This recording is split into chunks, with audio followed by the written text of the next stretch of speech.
Oh, kalau ada suara ataupun gambar tidak jelas, boleh bagi tahu secara awal-awal sebelum kita teruskan lebih panjang. Takut dah lama kita masuk bercakap ni, rupanya tak ada orang dengar. Okey, kita pergi kepada mukaddimah insya-Allah.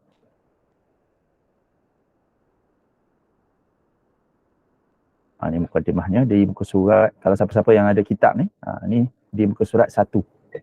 Muka surat 1. Satu yang satu nombor lah, satu nombor bukan satu Roman. Bismillahirrahmanirrahim, dengan nama Allah yang Maha Pengasih lagi Maha Penyayang. Okay, yang pertama, kenapa Imam Al-Bukhari memulakan kitabnya dengan hanya membaca bismillah? Kenapa dia tulis Bismillahirrahmanirrahim sahaja? Jadi kita kena tahu Imam Bukhari ni dia bukan seperti imam-imam yang lain. Mungkin ada yang menggunakan kaedah yang sama dengan Imam Bukhari, tapi Imam Bukhari ni secara umumnya dia bukanlah seperti imam-imam yang lain. Apa maksud tu? Kalau siapa-siapa yang pernah belajar kitab hadis, contohnya macam siapa yang pernah belajar Sahih Muslim, kita akan didedahkan bahawa setengah-setengah ulama menyebutkan yang sebenarnya Sahih Muslim tu didahulukan di atas Sahih Bukhari. Ada. Dan biasanya dikaitkan, dia kata Sahih Muslim ni ulama-ulama Maghrib, ulama-ulama di bahagian Maghrib al-Arabi, maksudnya di belah-belah Morocco, di belah-belah Tunisia sana tu, dia mendahulukan Sahih Muslim ke atas Sahih Bukhari. Di zaman dulu, di zaman dahulu, maksudnya di zaman syarah daripada Imam Nawawi lagi.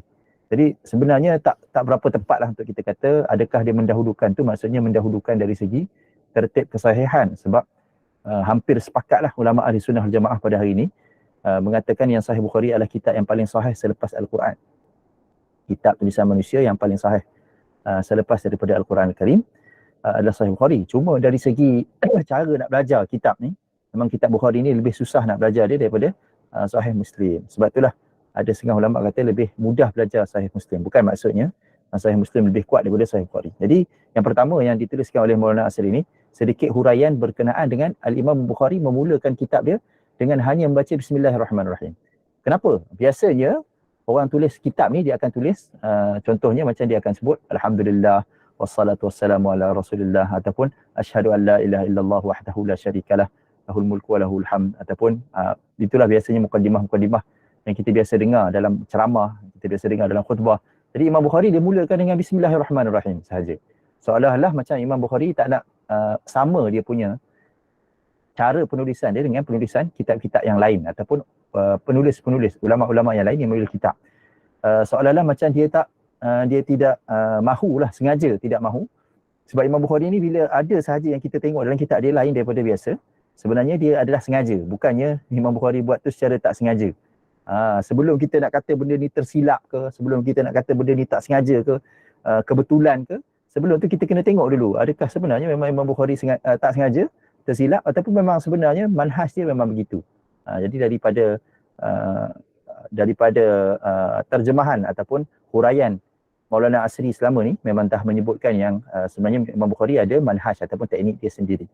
Jadi yang pertama, adakah tidak ada persoalan, tidak ada kritikan daripada ulama lain berkenaan dengan perbuatan Imam Bukhari ni? Dia mulakan kitab Sahih Bukhari ni dengan bismillah sahaja. Jadi ada kontroversi sebenarnya. Ada setengah-setengah ulama yang membangkitkan persoalan adakah Imam Bukhari tidak mengikut saranan-saranan daripada dalil ataupun daripada hadis yang menyuruh kita memulakan dengan Alhamdulillah dan sebagainya. Kita tengok. Yang pertama, ada tak hadis tentang kepentingan memuji Allah ketika memulakan ucapan ataupun perbuatan yang penting? Ada tak hadis tu? Yang pertama, kita tengok. Yang pertama memang ada hadis yang menyebutkan kepentingan Alhamdulillah ataupun memuji Allah dalam apa sahaja perkara yang kita anggap penting bagi kita ni. Kalau penting, kita mulakan dengan memuji Allah Subhanahu Wa Taala terlebih dahulu. Jadi kalau kita kata kitab Sahih Bukhari ni, kitab hadis penting, jadi kita mulakanlah dengan kita memuji Allah Taala. Kalau kita kata penting lah, kalau kita kata tak penting, tak apalah. Tapi kalau kita kata penting, semestinya pentinglah hadis Nabi sallallahu alaihi wasallam mestilah penting. Jadi yang pertama, ada hadis yang terkenal, kullu amrin dzibalin la yubda'u fihi bilhamdulillah fahuwa aqta. Ni kita kena baca betul ni baris ni. Kullu amrin dzibalin la yubda'u fihi bilhamdulillah fahuwa aqta. Ini masih lagi di muka surat 1 muka surat 1 daripada kitab ni. Terjemahan dia, segala perkara penting, kullu amrin dzibal, maksudnya segala perkara penting yang tidak dimulakan di dalamnya dengan alhamdulillah. Sebab tu kita baca alhamdu, sepatutnya bi kena baca bilhamdi lah. Tapi disebabkan ini dipanggil kita nak menukilkan perkataan yang kita nak sebut. Macam kita kata dalam Al-Quran kan, kita sebut suratul mu'minun, kita tak sebut suratul mu'minin, walaupun dari segi bahasanya betul suratul mu'minin kan. Macam tu.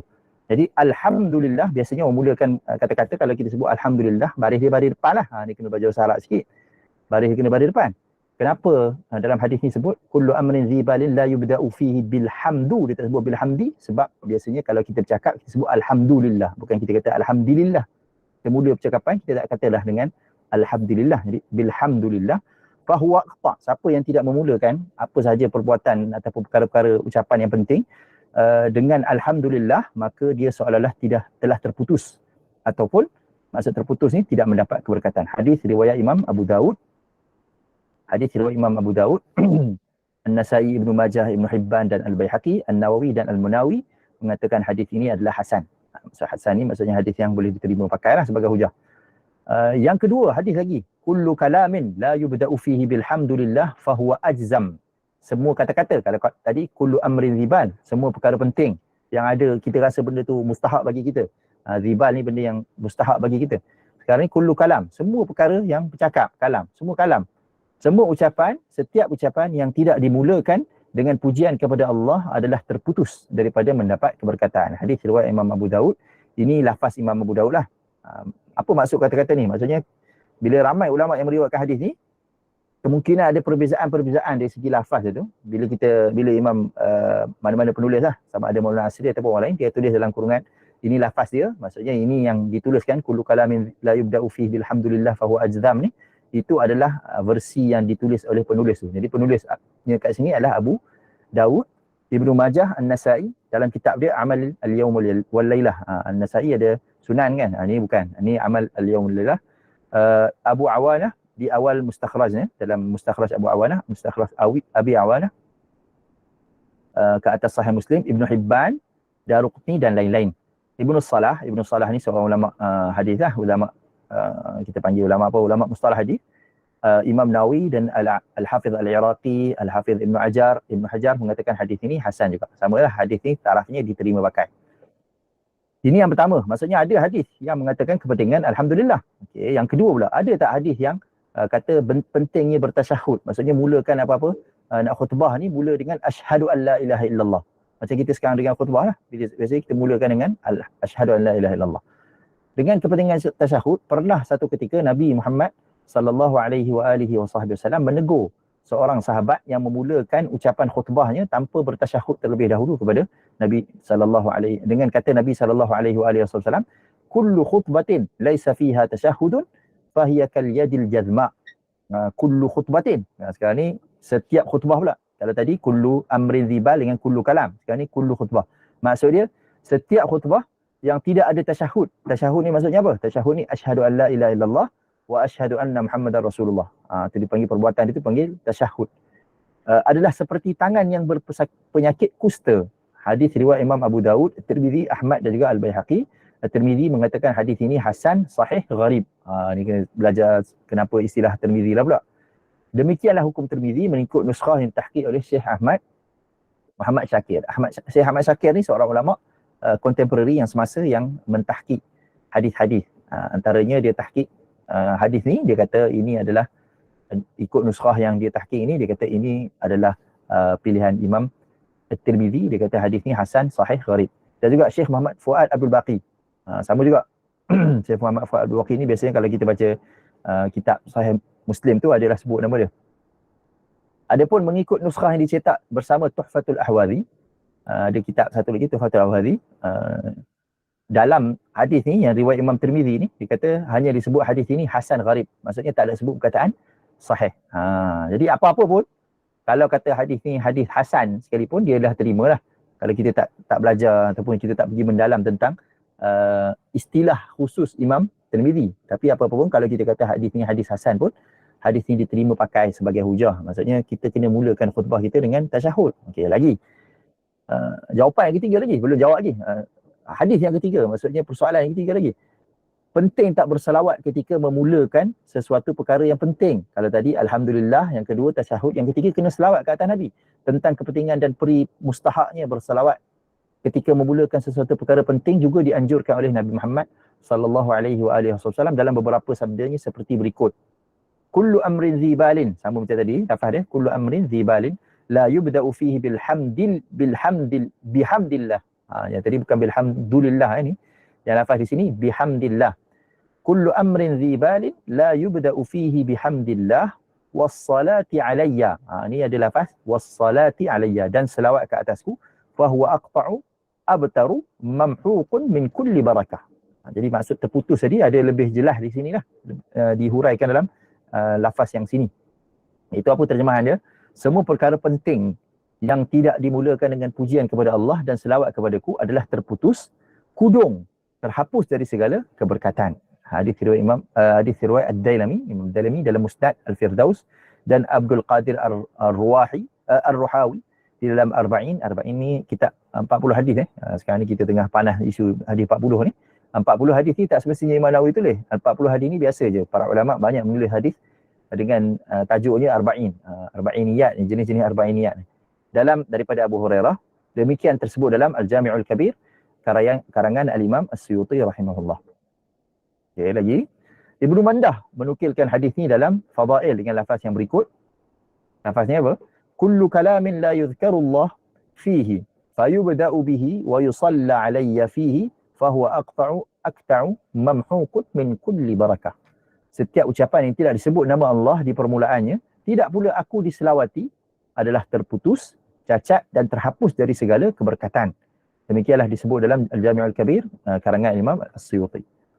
Ini dia punya juzuk dan juga halaman dia, boleh tengok sendiri dalam kitab masing-masing.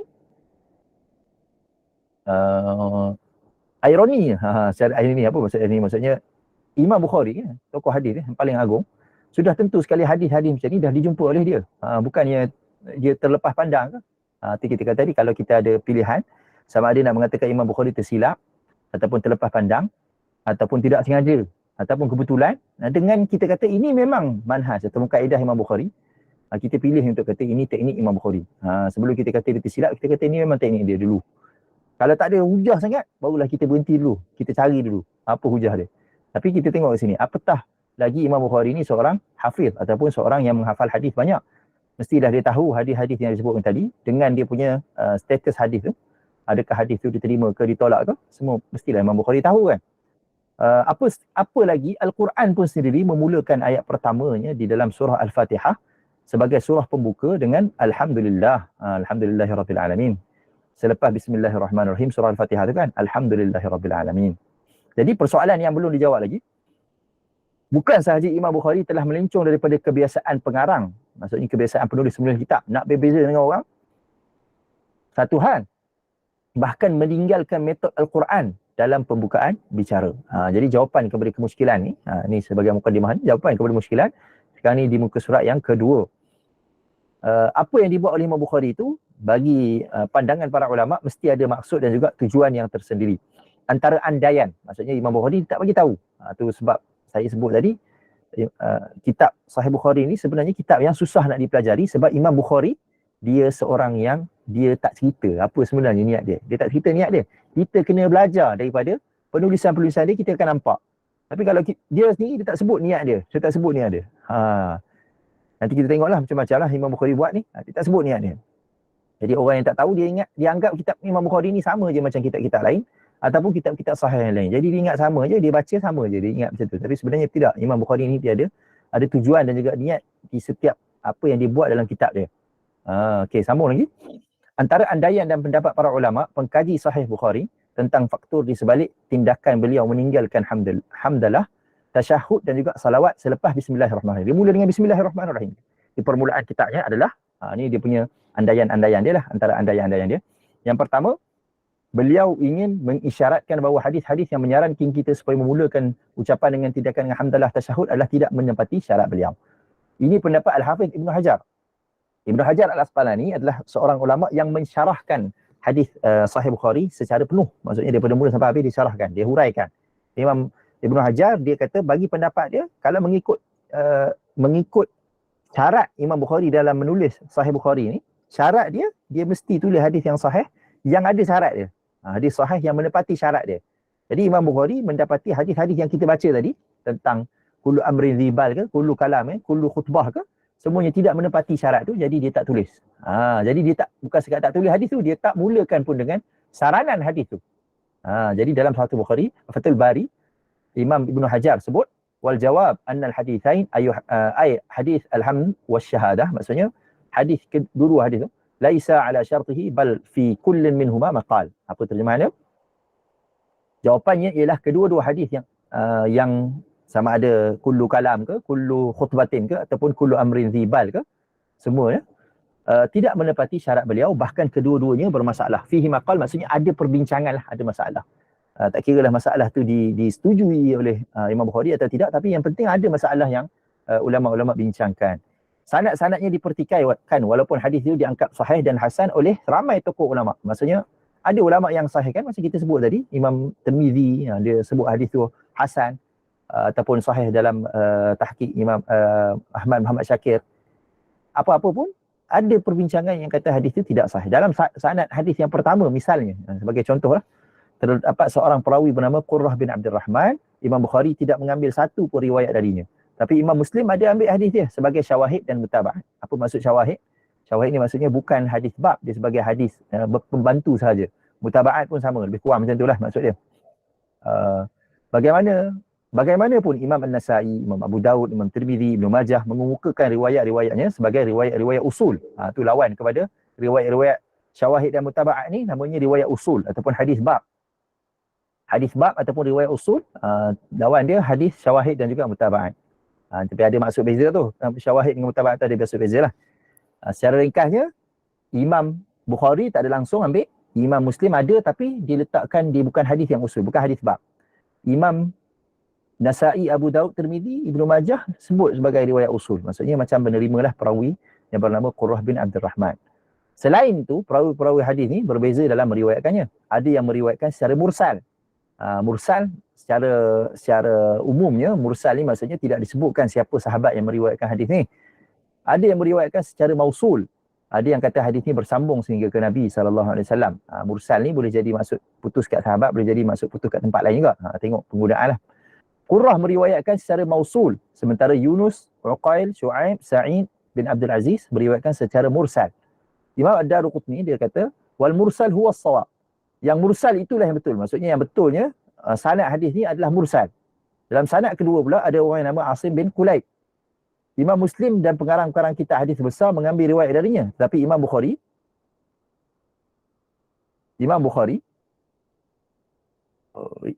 terlaju pula, langsung tidak mengambil apa-apa riwayat daripadanya.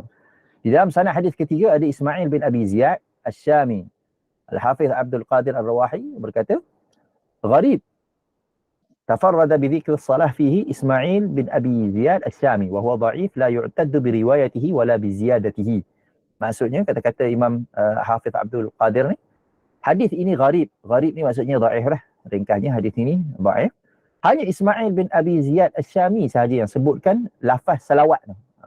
Yang lain, orang lain tak sebut salawat. Dia sebut alhamdulillah tu ada salawat dalamnya. Sedangkan dia seorang dhaif, tidak boleh dipakai riwayatnya. Dia ni bila seorang perawi itu dhaif, tak dipakai riwayat dia. Dan tidak boleh diambil kira tambahannya. Maksudnya kita tak boleh terima dia punya riwayat, bahkan dia punya tambahan. Maksud tambahan tu, dia riwayat sama macam orang, cuma dia ada lebih sikit lafaz. Lafaz yang lebih sikit tu pun tak boleh pakai. Semua tak boleh pakai dalam sesuatu riwayat. Ini dalam Fathul Bari boleh rujuklah, dan juga Umdatul Qari. Beliau juga bermaksud mengisyaratkan kepada hadis-hadis yang akan dikemukakan dalam sahihnya nanti bertaraf lebih tinggi dari semua hadis itu. Ini pendapat yang kedua.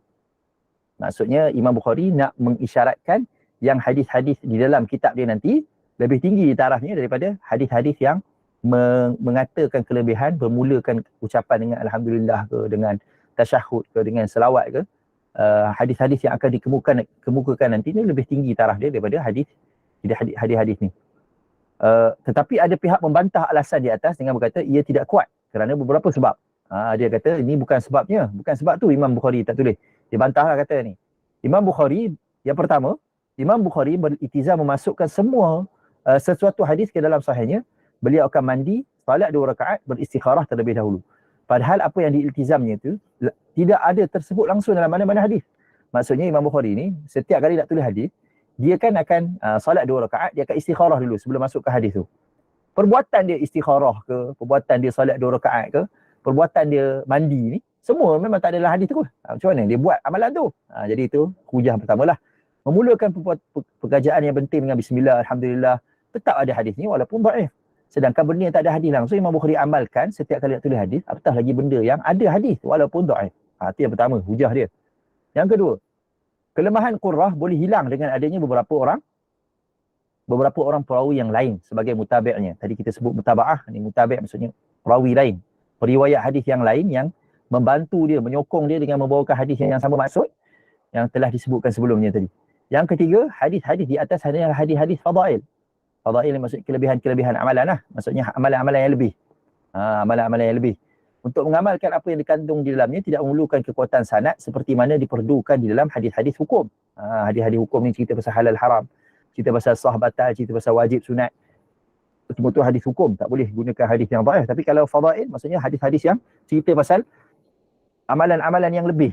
Amalan-amalan lebih, cerita pasal amalan solat-solat sunat ataupun cerita pasal amalan-amalan macam ni lah, nak mulakan ucapan. Ni semua amalan-amalan yang lebih. Bukan amalan-amalan usul, bukan macam solat 5 waktu, bukan. Jadi cerita amalan-amalan yang lebih ni tak memerlukan kepada sanad yang kuat. Itu hujah yang ketiga. Hujah yang keempat, muhaddits al-ashr, al-syekh muhadditsul asr, al-syekh Maulana Muhammad Anwar Shah al-Kashmiri, ni dia gelar muhadditsul asr, maksudnya muhaddits zaman ini, telah mengemukakan 4 piawaian untuk hadis sahih, iaitu yang pertama, hadis yang diriwayatkan oleh orang yang cukup cermat dalam periwayatan. Yang pertama, orang tu mesti cukup cermat dalam periwayatan. Sempurna keadilannya, sanad yang tidak terputus, tidak terdapat dalamnya keganjilan dan kecacatan. Ma rawahu tamud dhabti kamilul adalah bittisal sanadi wala yakunu fihi syudzuz wal illah. Ini kata Anwar Shah al-Kashmiri, muhadditsul asr. Yang kedua, hadis yang telah disahihkan oleh muhaddis yang mahir. Yang ketiga, hadis yang telah dikemukakan oleh seorang pengarang muktabar yang telah beriltizam untuk hanya mengemukakan hadis-hadis sahih saja dalam kitab dia. Sebab hadis ni dia ada beza jenis-jenis kitab kan. Kitab hadis ada yang pengarang dia beriltizam untuk tulis hadis sahih saja. Ada yang pengarang dia tak beriltizam macam tu. Dia nak tulis hadis yang lain. Jadi kalau pengarang yang mengatakan dia beriltizam untuk memasukkan hadis sahih saja dalam kitab dia, jadi semua hadis dalam kitab dia kita boleh kata hadis sahih. Tu. Yang ketiga. Yang keempat, hadis yang diterima pakai oleh mana-mana imam mazhab. Imam-imam mazhab maksudnya imam mazhab Syafi'i ataupun imam mazhab Maliki, imam mazhab Hanafi, Abu Nu'man kan. Abu Hanifah An-Nu'man, imam Hanafi. Perawi-perawinya tidak majruh, maksudnya perawi-perawinya tidak ada kritikan yang kuat. Di dalam sanadnya terdapat seorang perawi yang majruh ataupun lemah, maka kelemahannya telah ditampung oleh mutabi'-mutabi' lain. Kalau ada pun yang lemah, maka dia telah ditampung oleh ada hadis lain yang orang lain riwayatkan. Kalau anda melihat kepada hadis-hadis yang kita bacakan ni, anda akan mendapati pada ketiga-tiga piawaian B, C dan juga D yang disebutkan oleh Maulana Anwar Shah Kashmiri itu, ada cukup syarat ni.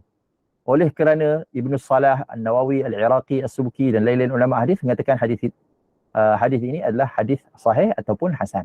Jadi ini semua ulama-ulama yang tahqiq lah. As-Salah, Ibn Salah, Nawawi, Al-Iraqi, As-Subki, ini semua ulama-ulama tahqiq. Pengarang-pengarang muktabar macam Abu Awanah, Ibn Hibban yang beriltizam untuk tulis hadis-hadis sahih pun mengemukakan hadis-hadis ni dalam kitab mereka. Selain daripada itu, perawi-perawinya ada mutabi'. Ni panjang. Yang ketiga, maksudnya ada juga ulama yang kata ada sebab lain. Itu sebab yang ketiga. Mungkin juga hadis-hadis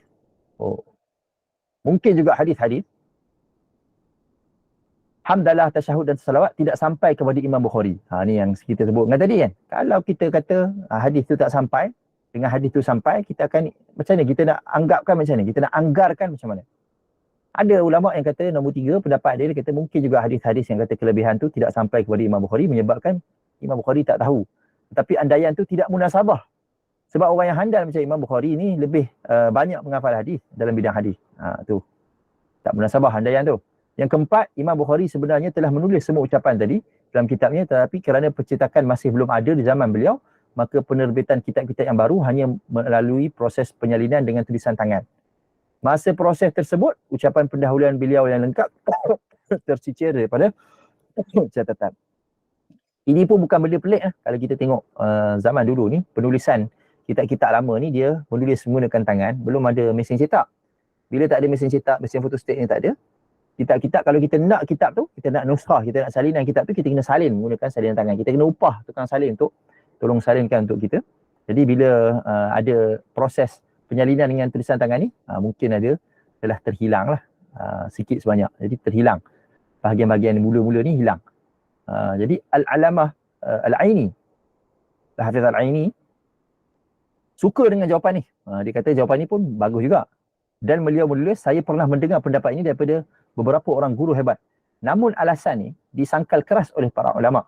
Mereka menganggapnya sebagai alasan yang tidak munasabah. Kalaulah dakwaan macam ni betul, maka kenapa dalam sekian banyak nuskhah kitab beliau tidak terdapat sebuah naskah pun yang ada ucapan tadi? Sebab takkanlah dalam ramai-ramai penyalin ni semua pun buat perangai sama ataupun semua hilang sekali. Pakat ke apa? Semua pakat. Semua pakat hilangkan bahagian pertama saja. Bahagian kedua tak hilang pula. Bahagian muqaddimah sahaja hilang. Jadi ini disangkal lah, walaupun Al-Hafiz Al-Aini suka pendapat ni. Apatah lagi mengandaikan keciciran tersebut dia berlaku di awal proses lagi. Maksudnya awal-awal lagi dah hilang dah. Bukan tengah-tengah, bukan hujung-hujung. Awal-awal lagi dah hilang.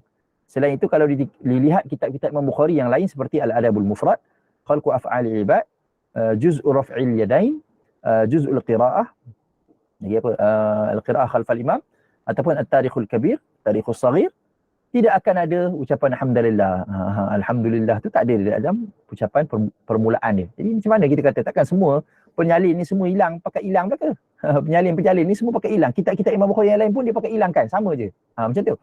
Jadi kita dapat simpulkan bahawa Imam Bukhari memang sengaja. Itu kesimpulan dia. Nampak? Maulana Asri akan letakkan kesimpulan ni. Kesimpulan dia, memang Imam Bukhari sengaja dia tidak sebutkan. Sebab kalau kita tengok semua kitab takkan macam tu. Takkan semua kitab silap, takkan semua kitab kita tahu. Macam tu. Jadi memang Imam Bukhari sengaja untuk tidak menulisnya dalam kitab Sahih Bukhari seperti yang dilakukannya di dalam kitab-kitabnya yang lain. Ini muka surat yang kelima. Beliau sebenarnya mengikut metod penulisan ulama mutaqaddimin. Ulama mutaqaddimin ni maksudnya apa? Sebelum zaman Imam Bukhari lagi. Ulama mutaqaddimin dia mulakan penulisan dengan tulis bismillah aja. Bismillahirrahmanirrahim, mulakan terus. Bismillahirrahmanirrahim, mulakan terus. Kalau kita kata kita pernah belajar sirah Nabi sallallahu alaihi wasallam, Nabi sallallahu alaihi wasallam kira mutaqaddimin awal lah, Nabi Muhammad. Habis mutaqaddimin lah, memang orang yang paling awal lah. Dalam penulisan-penulisan di zaman Nabi Muhammad sallallahu alaihi wasallam, bila Nabi menulis menghantarkan surat kepada utusan-utusan untuk dihantar ke raja-raja Rom, raja-raja Kisra, dia tak mula panjang-panjang berjela. Tak mula macam khutbah. Tak tulis khutbah tu. Dia pendek je. Mula ke daripada siapa kepada siapa. Macam tu. Jadi dalam perjanjian Hudaybiyah pun sama. Tulis bismillah. Selesai. Daripada siapa dengan siapa. Macam tu. Jadi ini penulisan ulama mutaqaddimin. Macam tu. Perkara ini dapat dilihat dengan jelas pada tulisan guru-guru atau guru-guru kepada guru-guru Imam Al-Bukhari. Dan juga tulisan ulama yang sebaya dan juga sezaman dengan Imam Bukhari seperti Imam Malik, Abdul Razak, Ibn Abi Shaybah, Imam Ahmad, Al-Humaidi, Darimi, Abu Daud dan juga lain-lain. Ni ulama-ulama mutaqaddimin lah ni, mengikut metodologi ulama mutaqaddimin lah.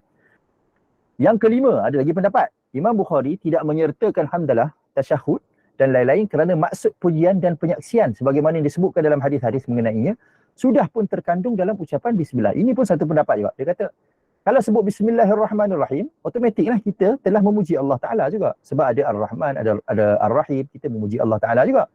Ada tasyahud, ada erti tasyahud. Kan tasyahud ni kita bersaksi bahawa tiada Tuhan yang disembah melainkan Allah ataupun Nabi Muhammad sallallahu alaihi wasallam adalah Rasulullah. Kalau kita mulakan ucapan kita dengan nama Allah, maksudnya kita telah bersaksi Allah lah yang paling kita sembah ataupun Allah yang paling kita muliakan, kita agungkan. Kita mulakan dengan nama Allah. Semua maksud tu, erti kandungan tu telah ada dalam perkataan Bismillahirrahmanirrahim. Dalam erti kata lain, beliau iaitu Imam Bukhari ingin menerangkan bahawa apabila seseorang itu ingin melakukan sesuatu yang penting, setidak-tidaknya ataupun paling kurang dia mulakan dengan bismillah terlebih dahulu, dengan basmalah. Kerana ucapan paling lengkap yang mengandungi pujian, penyaksian, syahadah tadi, ataupun dapat keberkatan, sudah pun terdapat dalam Bismillahirrahmanirrahim. Di dalamnya, iaitu di dalam bismillah ni, dah ada ucapan pujian, Tuhan pengasih lagi maha penyayang. Makna tasyahud, iaitu kita mengaku ketuhanan Allah Subhanahu wa ta'ala. Jadi ucapan yang paling ringkas dalam memulakan sesuatu pekerjaan yang penting ialah basmalah. Kerana ia merangkumi semua makna dan juga maksud yang dituntut melalui hamdalah dan juga tasyahud. Ini yang kelima, pendapat kelima, jawapan kelima. Jawapan yang keenam, ada lagi. Jawapan yang keenam, maksud tidak dimulai dengan sebagaimana yang terdapat dalam hadis-hadis tersebut ialah tidak dimulai dengan menyebut dan membacanya. Bukannya menulis. Jadi kalau Imam Bukhari tengah menulis Sahih Bukhari, perbuatan dia tu perbuatan yang zibal tak? Perbuatan yang penting tak? Perbuatan yang penting. Perbuatan yang mustahab, perbuatan yang dianggap mulia di sisi dia kan. Jadi masa dia nak mula tulis tu, dia lah mula dengan memuji Allah. Alhamdulillah, wassalatu wassalamu ala rasulillah. Sambil tu dia tulis. Jadi Imam Bukhari sendiri, masa dia buat tu dia tulis, dia baca. Tapi tak semestinya dalam tulisan kena tulis. Apa yang kita baca, tak semestinya kita tulis. Macam kita bila baca nama Imam Bukhari tadi yang kita sebut kan. Ataupun kita sebut kerana beliau, kita tak sebut Imam Bukhari setiap masa. Ataupun rahimahullah setiap masa. Tapi masa kita baca, masa kita mengajar, masa kita terang kepada orang, kita akan sebut rahimahullah. Kita sebut beliau. Siapa beliau? Imam Bukhari. Kita sebut macam tu. Jadi dalam penulisan tak sama dengan masa Imam Bukhari menulis tu. Masa Imam Bukhari menulis, dia baca lah. Dia baca lah. Tidak bererti dia tidak mengucapkannya. Jadi sedia maklum, sepanjang proses mengarang kitabnya, Imam Bukhari akan memastikan dirinya berada dalam proses berwuduk. Setiap kali nak tulis satu hadis tu, dia akan salat sunat 2 rakaat terlebih dahulu. Jadi semua benda ni mesti ada dalam salat. Ada alhamdulillah, ada Fatihah, ada salawat ke atas Nabi Muhammad sallallahu alaihi wasallam. Jadi ada semua. Ada tasyahud, semua ada. Jadi kalau Imam Bukhari setiap kali nak tulis hadis dia salat 2 rakaat, semua benda dia akan buat sambil dia nak solat tu. Tak semestinya benda yang dia buat tu dia kena tulis. Ini kan pula nak ucapkan puji-pujian kepada Allah yang pelaksanaannya tidak lebih suka daripada bangun sembahyang, ambil wuduk, bangun solat 2 rakaat, lepas tu baru tulis. Setakat nak sebut bismillah ataupun alhamdulillah wassalatu wassalamu ala rasulillah ataupun asyhadu an la ilaha illallah tu lebih mudah daripada dia bangun solat. Yang beliau wajibkan ke atas dirinya tadi. Komitmen yang dia wajibkan tu, dia salat 2 rakaat, ambil wuduk. Al-Khatib Al-Baghdadi menulis dalam kitabnya Al-Jami' tentang Imam Ahmad bahawa beliau tidak menulis selawat tapi membacanya. Maksud Imam Ahmad di dalam Musnad Ahmad dia tak tulis selawat, dia tak tulis sallallahu alaihi wasallam. Zaman sekarang memang mudah. Zaman sekarang ni kita dah ada Microsoft Word pun dah ada tulisan selawat. Kita dah ada banyak lah. Kita ada shortcut dekat keyboard macam mana nak jadikan selawat. Zaman dulu ni setiap kali nak selawat tu dia kena tulis selawat sallallahu alaihi wasallam. Ayat tu sallallahu alaihi wasallam. Sallallahu alaihi wa alihi wa sahbihi wasallam. Panjang ayat tu. Jadi setiap kali nak sebut nama Nabi kena sebut sallallahu alaihi wasallam ke kena tulis sallallahu alaihi wasallam. Jadi Al-Khatib Al-Baghdadi dia tulis, dia kata Imam Ahmad dia tak tulis tapi setiap kali dia sedang menulis tu dia sebutlah sallallahu alaihi wasallam. Begitulah kebiasaan penulis-penulis dari kalangan salaf. Mereka berselawat ketika mencatat hadis tapi tidak menuliskan selawat tu. Sekarang-sekarang dia tulis sad saja. Sebenarnya sad ni selawat tu. Bukan. Sad bukan selawat. Kalau kita tulis SAW, saw, dia saw. Bukan selawat. Tapi masa kita tulis tu, kalau kita berselawat, kita dah amalkanlah hadis Nabi sallallahu alaihi wasallam yang kata kita kena berselawat ke atas Nabi bila dengar nama Nabi. Bukannya kita tulis saw ke, s ke, sad ke. Jadi sad tu semua bukan selawat. Itu takdirnya kita berselawat lah. Kalau kita berselawat, baru kita berselawat. Ini yang keenam. Yang ketujuh, ada juga ulama yang berpendapat Imam Bukhari sebenarnya ingin mengarangkan kitabnya, kitab sahihnya dengan berpandukan kepada kaedah-kaedah penulisan surat-surat Nabi yang saya sebut tadi kan. Nabi SAW tulis surat tu dia mulakan dengan bismillah aja. Itu pendapat setengah-setengah ulama yang ketujuh. Yang ke-8, sebahagian ulama mengatakan Imam Bukhari ingin menyahut seruan pertama Al-Quran lantaran Allah Subhanahu Wa Taala telah berfirman di dalam wahyu pertamanya, Iqra' bismi rabbikal ladzi khalaq. Ini wahyu yang pertama yang diturunkan kepada Nabi Muhammad sallallahu alaihi wasallam dalam pendapat kebanyakan ulama lah. Bacalah dengan nama Tuhanmu yang telah mencipta. Jadi Iqra' bismi rabbikal ladzi khalaq. Jadi baca dengan nama Tuhan. Jadi Imam Bukhari pun menterjemahkan seruan ni dengan memulakan penulisannya dengan basmalah. Basmalah. Dan pada masa yang sama basmalah yang digunakan oleh beliau mentafsirkan maksud Tuhanmu. Bismi rabbika kan. Rabbika dalam ayat ni Allah SWT Maha Pengasih lagi Maha Penyayang. Sifatnya Maha Pengasih lagi Maha Penyayang. Selain itu Allah telah memerintahkan supaya Nabi kita memulakan bacaan wahyu dengan menyebut namanya. Bukankah hadis-hadis Nabi SAW juga merupakan wahyu? Kalau Allah suruh kita memulakan baca Al-Quran ini dengan sebut nama Allah, apatah lagi hadis Nabi SAW juga wahyu juga, wahyu Allah Ta'ala juga. Jadi wajar sekali Imam Bukhari memulakan kitab sahihnya dengan menulis Bismillahirrahmanirrahim, bukan dengan lain-lain ucapan. Mengkhususkan permulaan kitab dengan basmalah tanpa disusuli dengan khutbah, bukan sahaja telah terpilih oleh Imam Bukhari, bahkan dia adalah pilihan ulama-ulama hadis yang lain seperti Imam Malik dalam Muwatta. Maksudnya dia bukan Imam Bukhari seorang je buat perangai ni. Bukan Imam Bukhari seorang je yang buat kaedah ni. Perangai cerita elok pula. Bukan Imam Bukhari seorang je yang buat kaedah ni. Kaedah sebut Bismillahirrahmanirrahim dan teruskan di Imam Bukhari. Dan ada juga imam-imam lain seperti Imam Malik, Imam Abu Daud, Imam Tirmidzi dalam kitab Sunan masing-masing. Yang ke-9, pendapat ulama yang ke-9, jawapan ulama yang ke-9. Maksud perintah Nabi supaya seseorang memuji Allah ketika memulakan sesuatu pekerjaan penting ialah mengingati Allah. Jadi maksud daripada hadis tadi, kalau hadis itu ditakdirkan sahih, tak ada masalah. Hadis-hadis yang kita bacakan awal tadi, jadi kalau kita kata hadis itu tak ada masalah langsung, maksud hadis itu, bukan Nabi suruh tulis, tapi maksud hadis itu adalah kita kena ingat Allah Ta'ala. Tanpa mengingati Allah, pekerjaan yang dilakukan tidak sempurna dengan erti tiada keberkatan. Jadi kalau kita buat amalan yang penting, tak ingat Allah Ta'ala, tak berkat. Dalilnya ialah hadis yang telah diriwayatkan dengan 3 lafaz yang berbeza, padahal perawi yang merupakan madar. Madar ni maksudnya, pusing-pusing pun akan jumpa perawi ni juga. Itu maksud madar. Paksi ataupun punca bagi hadis ini ialah Qurrah bin Abdul Rahman. Tadi kita sebut tentang Qurrah tadi kan. Dalam riwayat pertama dia kata kullu amrin zibal. Dalam riwayat kedua la yubda'u fihi bil hamdi. Dia kata riwayat Ibnu Majah. Riwayat yang kedua kullu amrin zibalin la yubda'u fihi bi bismillahirrahmanirrahim akhta. Yang riwayat ketiga kullu amrin zibalin la yubda'u fihi bi dzikrillah akhta. Jadi semua maksud lafaz ni orang yang sama je. Yang pusing-pusing pun sanadnya daripada orang yang sama je. Qurrah bin Abdul Rahman. Tapi semuanya dia guna lafaz yang berbeza. Ada yang kata bilhamdi, ada yang kata bismillahirrahmanirrahim, ada yang kata bizikrillah dengan mengingati Allah. Jadi kesimpulan dia sebenarnya point dia, maksud daripada suruhan-suruhan hadis Nabi sallallahu alaihi wasallam nak suruh kita ingat Allah Taala lah. Ingat Allah Taala. Tidak semestinya kena guna satu kaedah saja nak ingat Allah Ta'ala. Ingatlah Allah Ta'ala dengan apa sahaja kaedah. Ketiga-tiga hadis ni sebenarnya membawa maksud yang sama, iaitu mengingati Allah ketika memulakan sesuatu pekerjaan penting. Ini dapat dicapai dengan membaca atau menuliskan Bismillahirrahmanirrahim. Inilah pendapat pilihan Imam An-Nawawi. Jadi Imam Nawawi dia pilih, dia kata sebenarnya maksud Imam Bukhari sebut Bismillahirrahmanirrahim ni sebab saranan hadis tadi bukanlah kita kena ikut sebiji-sebiji kata Nabi suruh selawat ataupun tasyahud. Ataupun sebut Alhamdulillah. Tak. Maksudnya kita ingat Allah Ta'ala lah. Jadi sebut apa sahaja perkataan yang bermaksud ingat Allah Ta'ala. Jadi ini dapat pilihan Imam An-Nawawi rahimahullah. Tapi jawapan ni tetap ada kemuskilan juga. Sebab memang benar hadis-hadis yang di madar dia ataupun dia punya paksi dia daripada Qurrah tu berbeza. Tapi yang paling kuat sekali di antara perbezaan-perbezaan lafaz tu adalah riwayat yang menganjurkan Alhamdulillah. Imam Bukhari tak boleh dengan Alhamdulillah kan. Alhamdulillah, memuji Allah ketika melakukan sesuatu perkara penting. Jawapan dia ialah puji-pujian ataupun Alhamdu dalam riwayat-riwayat yang menganjurkan supaya memuji Allah tu tetap boleh dipakai dalam ertinya yang umum. Iaitu kita sebut Bismillah ke, sebut Ar-Rahmanir-Rahim ke, Allahu Ta'ala, Allahu Subhanahu Wa Ta'ala ke, semua tu adalah jenis puji-pujian kepada Allah Ta'ala. Itulah kita dapat menyaksikan kebanyakan amalan-amalan syarak tidak dimulakan dengan Alhamdulillah. Contohnya salat. Kita mula dengan Allahu Akbar.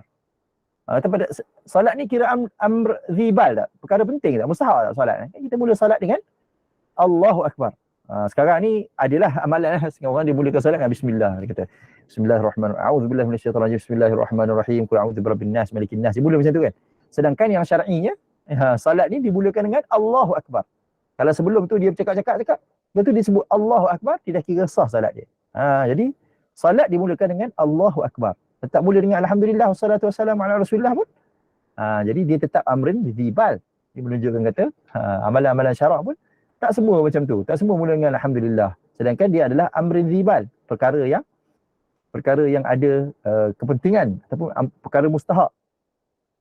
Haji ke, kita mulakan haji. Kita mula dengan apa? Kalau kita kata mula di miqat, mula dengan niat, mula dengan labbaik Allahumma hajjan. Tak sebut Bismillah, Alhamdulillah, salatu wassalamu ala Rasulillah. Tak sebut macam tu kan? Selain itu, lafaz-lafaz riwayat Alhamdu juga berbeza-beza. Ada yang kata bihamdillah, lafaz bihamdillah. Tadi kita dah baca tadi kan? Ada lafaz bilhamdi. Ada dengan bilhamdulillah. Bari depan. Bilhamdulillah. Yang semuanya membawa maksud yang sama, iaitu pujian dalam erti yang mutlak. Bukanlah kita kena ikut sebiji perkataannya. Alhamdulillah kan? Merangkumi semua bentuk zikrullah, iaitu mengingati Allah. Ini pendapat yang ke-9 ataupun jawapan yang ke-9. Ni saja dah berapa jawapan dah ni. Kita sebelum masuk hadis pertama daripada kitab Sahih Bukhari lagi. Ini saja cerita pasal permulaan saja. Kenapa Imam Bukhari mula je dah banyak ni dah. Okay, lagi.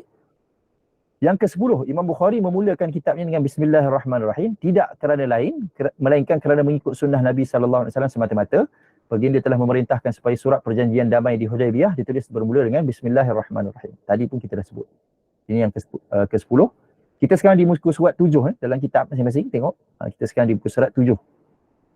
Yang ke-11, jawapan ke-11, hadis-hadis yang menganjurkan hamdalillah, hamdalah dan lain-lain permulaan sesuatu pekerjaan penting sebenarnya berkaitan dengan khutbah, bukan dengan tulisan ataupun kitab. Ini kerana menjadi tradisi kalangan orang-orang Arab, bila dia nak mulakan sesuatu ucapan, mereka memulakan dengan syair. Rasulullah SAW tidak merestui tradisi itu. Lalu Nabi SAW menukarkannya dengan anjuran-anjuran supaya mula dengan hamdalah dan juga lain-lain. Inilah pendapat yang terakhir, yang ke-11. Okey. Pendapat ulama' pula, kita masuk tajuk lain sikit lah. Maksudnya dia ada kaitan tapi dia lain sikit. Iaitu, apa pendapat ulama' tentang kita mulakan buku syair pula dengan bismillah. Kitab syair sepenuhnya. Kitab syair sebenarnya. Cakap ni, kitab qasidah ni sebenarnya kitab syair lah. Dia kitab syair, bukan kitab selawat, dia kitab syair. Jadi kitab syair, kalau kita mulakan dengan bismillah, kena mula dengan bismillah ke tidak? Para ulama' berbeza pendapat sebenarnya. Para ulama' berbeza pendapat. Imam Sya'bi melarangnya. Sa'id bin Jubair membenarkannya. Kebanyakan ulama' bersetuju dengan pendapat Sa'id bin Jubair. Jadi kita kena tahu juga ni. Kita ingat sama je. Para ulama' yang membenarkan menuliskan bismillah di permulaan, basmalah di setiap permulaan kitab syair, tetap mensyaratkan syair-syair yang terkandung dalamnya mengandungi pengajaran, tidak pula bercanggah dengan syariat Islam. Tu pendapat yang bukan pendapat, ini tajuk selingan sikit. Sambung lagi, jawapan yang ke-12 pula. Lagi jawapan yang ke-12. Hadis-hadis yang menyuruh supaya berhamdalah sebelum melakukan sesuatu pekerjaan penting telah mansuh dengan peristiwa yang berlaku pada hari Hudaybiyah.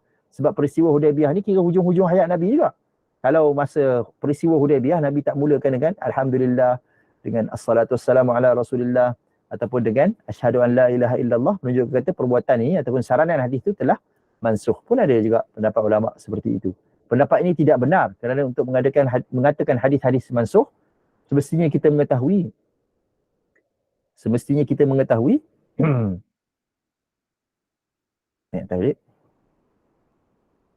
ianya telah disebutkan dalam peristiwa Hudaybiyah. Selagi anda tidak dapat memastikan perkara ini, anda tidak harus mengatakan ia mansuh. Begitulah kaedah nasakh. Ni kaedah mansuh ni pun satu kaedah juga yang penting, sebab kadang-kadang mudah je kita kata ni dah mansuh, ni dah mansuh, ni dah mansuh. Betul ke dia dah mansuh? Senang sangat kita kata sesuatu benda tu dah mansuh. Sedangkan kita tahu ke waktu Hudaybiyah tu ada ke riwayat jelas mengatakan tidak ada langsung Alhamdulillah ketika peristiwa Hudaybiyah tu. Tidak ada langsung Assalatu wassalamu ala Rasulillah. Tidak ada langsung Asyhadu an la ilaha illallah. Kalau kita pasti dengan jelas bolehlah kita kata mansuh. Kalau tak pasti dengan jelas tak boleh nak kata mansuh. Itu kaedahnya. Di samping itu, penyelesaian hadis-hadis atau dalil-dalil yang kelihatan bertentangan dengan kaedah nasakh hanya dipakai bila tidak dapat dijamakkan. Maksudnya kalau kita tak boleh nak jamakkan hadis, baru kita kata hadis itu mansuh. Selagi kita boleh ada takwilan, kita ada cara-cara kita nak menggunakan hadis tu, jadi selagi itu kita tak mansuhkan hadis. Demikianlah pendapat kebanyakan ulama, iaitu selagi hadis-hadis atau dalil-dalil yang kelihatan bertentangan, maksudnya dari zahirnya nampak macam bertentangan. Hudaybiyah nampak macam Nabi tak berselawat, sedangkan ada saranan Nabi suruh berselawat. Hudaybiyah nampak je tak mula dengan Alhamdulillah, sedangkan ada saranan Nabi suruh mulakan dengan Alhamdulillah. Zahirnya nampak bertentangan, tapi selagi boleh dijamak, tidak harus dipakai kaedah kita kata hadis tu mansuh. Tak boleh. Tak boleh kita langkah terus pergi kepada mansuh. Inilah sekian banyak jawapan yang diberikan kepada di atas. Nampaknya jawapan yang agak baik dan lebih munasabah ialah yang disebut pada nombor 5, 6 dan juga 9. Wallahu a'lam bissawab. Inilah kata al-Imam, inilah kata Maulana Asri. Okey. Perbincangan tentang basmalah pula. Sekarang baru kita cerita maksud Tadi kita cerita tentang sebab, sekarang kita cerita tentang maksud. Jadi nak belajar hadis ni kena macam ni. Nak belajar hadis ni kita kena tahu sebab, kita kena tahu juga sanad, dan juga yang ketiga kita kena tahu maksud perkataan tu. Jadi kita belajar kadang-kadang kita ambil maksud je. Nak tahu maksud hadis dah selesai. Pindah hadis lain. Tak, nak belajar hadis ni kena tahu semua. Kena tahu sebab, kena tahu sanad, dan juga kena tahu maksud dia. Tiga-tiga kena tahu. Bermula dengan perkataan Bismillahirrahmanirrahim. Ini bukan hadis. Tak, walaupun dia bukan hadis yang ada sanad, Imam Bukhari letakkan sanad, tapi ini ada dalam kitab dia. Kitab hadis kita kena huraikan. Huruf ba pada permulaan ismu dari bismi tu, huruf ba adalah huruf jar ataupun haraf jar. Ia mempunyai 14 maksud. Huruf ba sahaja dalam bahasa Arab ada 14 maksud. Makna yang hakiki adalah ilsaq, berpegang ataupun bergantung, melekat pada sesuatu. Dia panggil ilsaq. Ataupun bi, dalam bahasa Arab guna perkataan bi untuk mengatakan sesuatu benda tu dia bergantung kepada sesuatu. Tapi dari segi pemakaian, ikut Zamakhsyari adalah dengan makna musahabah, bersama, beserta ataupun dengan. Kita terjemah pun dengan nama Allah. Al-Baydawi memakainya dengan makna isti'anah, pertolongan. Maksudnya bismillah, kita minta tolong dengan nama Allah Ta'ala.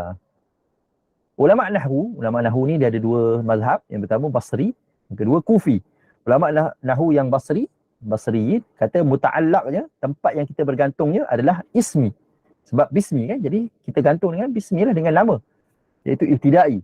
Kerana jumlah ismiyah menunjukkan ketetapan dan kesentiasaan ataupun dawam dalam bahasa Arabnya.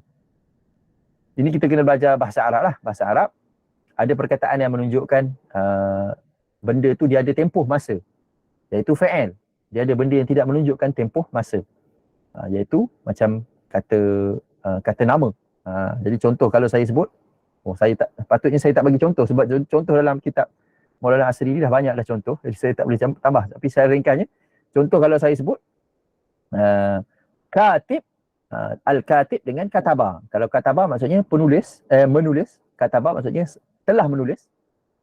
Kalau saya sebut katib, penulis. Jadi penulis ni tak ada maksud, tak ada masa. Kalau sebut penulis maksudnya dia sentiasa adalah seorang menulis. Kalau kita sebut kataba, dah selesai dah penulisan dia. Tu secara ringkas.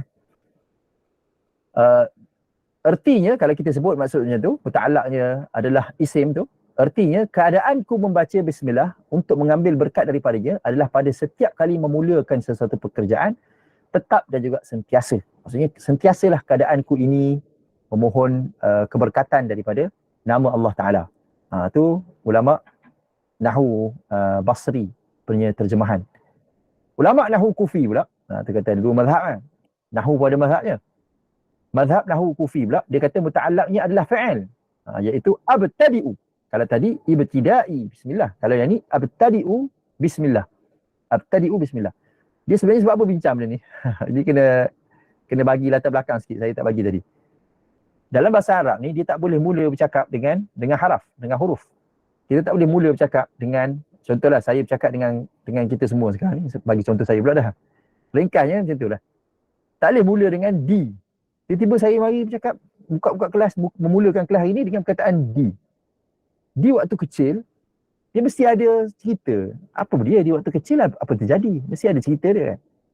Dia mesti mula dalam bahasa Arab, mula dengan kata kerja ataupun kata nama. Jadi ulama' Basri kata mula dengan kata nama. Ulama' Nahwu Kufi dia kata mula dengan kata kerja. Kata kerja, abtadi'u, saya mulakan. Iaitu Imam Bukhari lah, saya tu. Kerana jumlah fi'liyah memberi erti tajaddud, sering kali, buat selalu. Buat berulang-ulang kali. Setiap kali mahu melakukan sesuatu akan membaca bismillah untuk mengambil berkat daripadanya. Para ulama' nahwu berbeza pendapat tentang muta'allaqnya tu sama ada muqaddam ataupun muakhar. Muqaddam ni maksudnya sebut dulu, abtadi'u bismillah ke, ibtida' bismillah ke, ataupun bismillahi abtadi'u. Ni kena belajar bahasa Arab juga. Kalau tak belajar bahasa Arab macam, apa ni cerita panjang ni. Kena tahu benda ni. Sama ada kita sebut dulu ke muqaddam ataupun muakhar, sebut kemudian. Umum ataupun khusus. Az-Zamakhsyari dia kata muta'allaqnya patutnya ditakdirkan, diandaikan dalam bentuk fa'il khusus yang muakhar, diletakkan selepas menyebut bismillah. Iaitu mengikut perbuatan khusus yang hendak dilakukan oleh seseorang.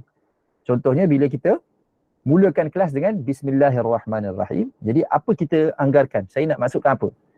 Saya kata, saya mulakan kelas ini dengan bismillah, dengan nama Allah. Saya mulakan kelas ini dengan nama Allah. Jadi, Az-Zamakhsyari dia kata, muta'allaqnya patutnya diletakkan dalam bentuk fi'il khusus. Saya mulakan kelas. Saya apa? Saya bercakap. Itu fi'il yang khusus, dipanggil fi'il khusus. Yang muakhir, di hujung, di belakang.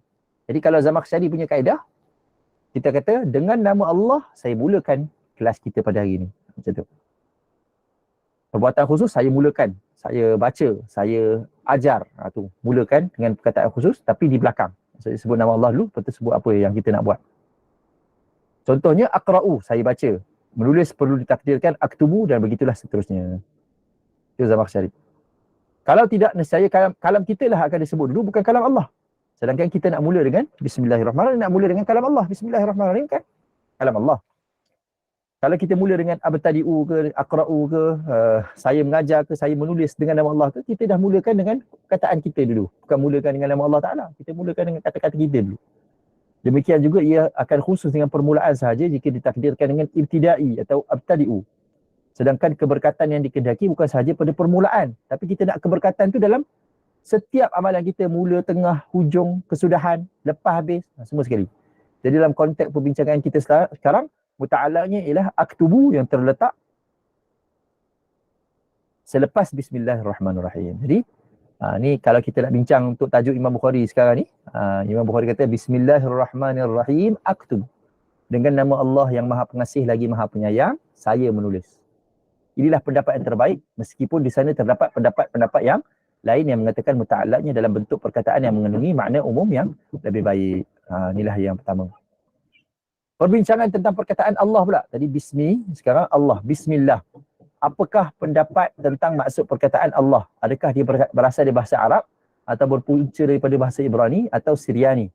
Mengikut para ulama mengatakan dia berasal daripada bahasa Arab, mereka berselisih pendapat pula. Adakah ia isim alam, iaitu nama khusus, nama diri, ataupun sifat. Sifat yang bermaksud Tuhan ke apa, nama sifat lah. Adakah dia nama khusus yang memang nama sesuatu, ataupun dia sifat yang kita boleh tukar-tukar dia punya wazan dia. Bagi mereka yang berpendapat ia alam, mereka berbeza pendapat lagi. Adakah ia mustaq ataupun tidak? Kalau dikata nama khas, adakah dia mustaq daripada fi'il ke, mustaq daripada apa? Alam tu adakah mengikut wada' ke ataupun ghalabah? Mereka terus berbeza pendapat. Jadi ini semua sebenarnya ada perbincangannya dalam setiap satu benda. Dari sini kita nampak Maulana Asri nak bawakan yang sebenarnya setiap perbincangan hadis pun akan masuk dalam ilmu-ilmu yang lain. Bukan semata-mata kita belajar hadis, kita tak tahu bahasa Arab. Atau belajar hadis tak tahu fiqh. Belajar hadis tak tahu sirah. Kena tahu semua berkait dengan hadis Nabi SAW. Sebab tu kalau kita kata ulama hadis tak tahu benda lain, tak tepat jugalah. Sebab kadang ulama hadis dalam penghuraiannya kita akan tengok dia sebenarnya dia dah hurai dari semua aspek ilmu yang lain, cabang-cabang ilmu yang lain. Abu Zaid Al-Balkhi dia berkata, pendapat perkataan Allah berasal daripada bahasa Ibrani ataupun Syriani. Tadi yang pendapat yang pertama tadi tu dia kata nama Allah ni bahasa Arab. Sekarang ni kata tak, asalnya pada bahasa Ibrani ataupun Syriani. Yang sebetulnya perkataan ini adalah isim alam murtajal daripada bahasa Arab. Tetapi yang betul bukan ikut Abu Zaid Al-Balkhi. Yang betulnya adalah dia sebenarnya isim alam murtajal daripada bahasa Arab.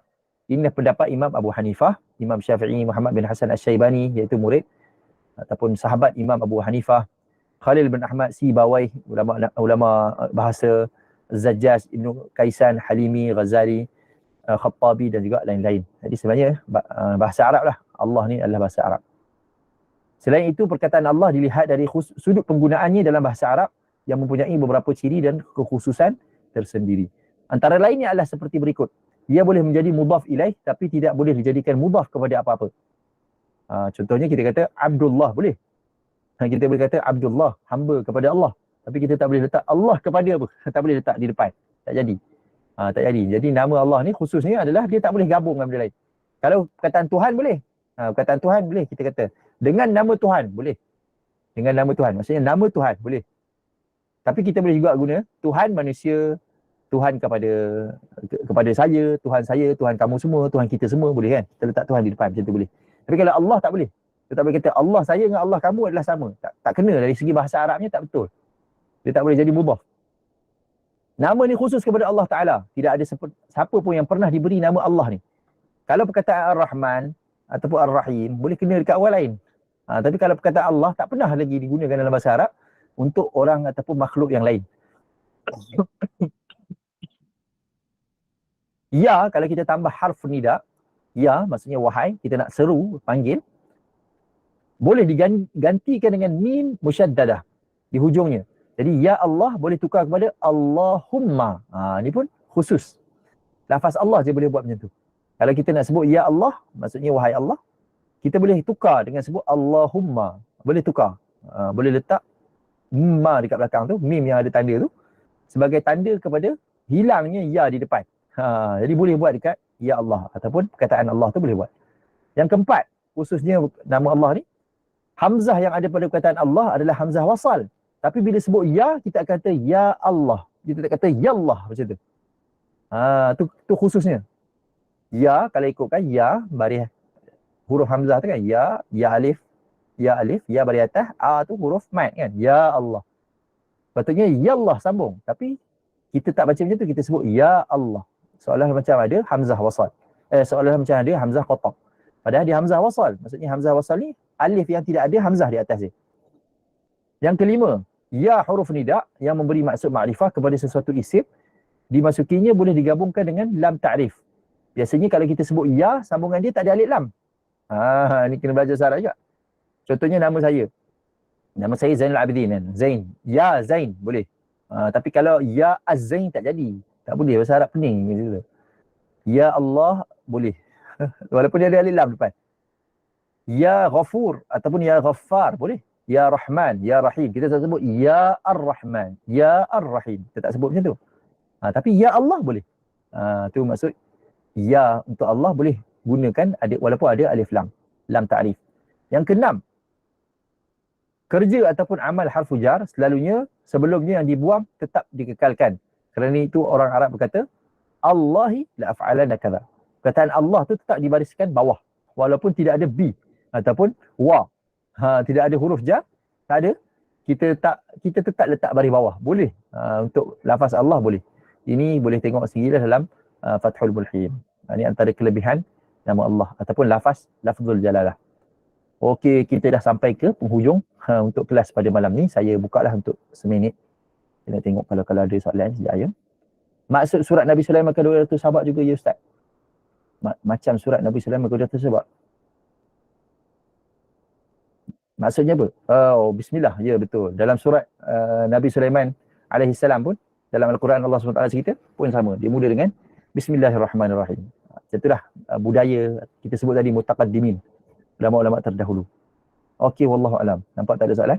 Kalau ada soalan saya buka dalam 30 saat. Kalau tak ada, insya-Allah kita sampai sini dulu untuk malam ni. Kita permulaan yang baiklah insya-Allah malam ni.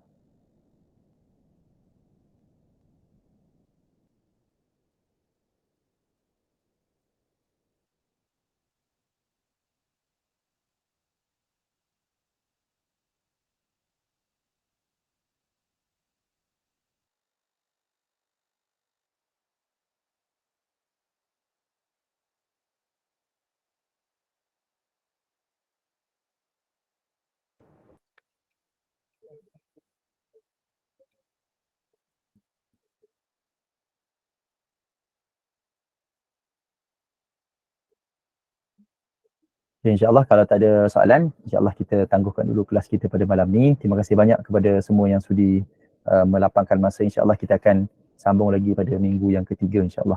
1 jam kita membaca daripada kitab Maulana Asri Syarah Sahih Al-Bukhari insyaAllah. Wallahu alam, kita tangguhkan dengan tasbih kafarah. Subhanakallahumma bihamdika asyhadu an la ilaha illa anta astaghfiruka wa atubu ilaik. Jazakumullahu khairan. Terima kasih banyak.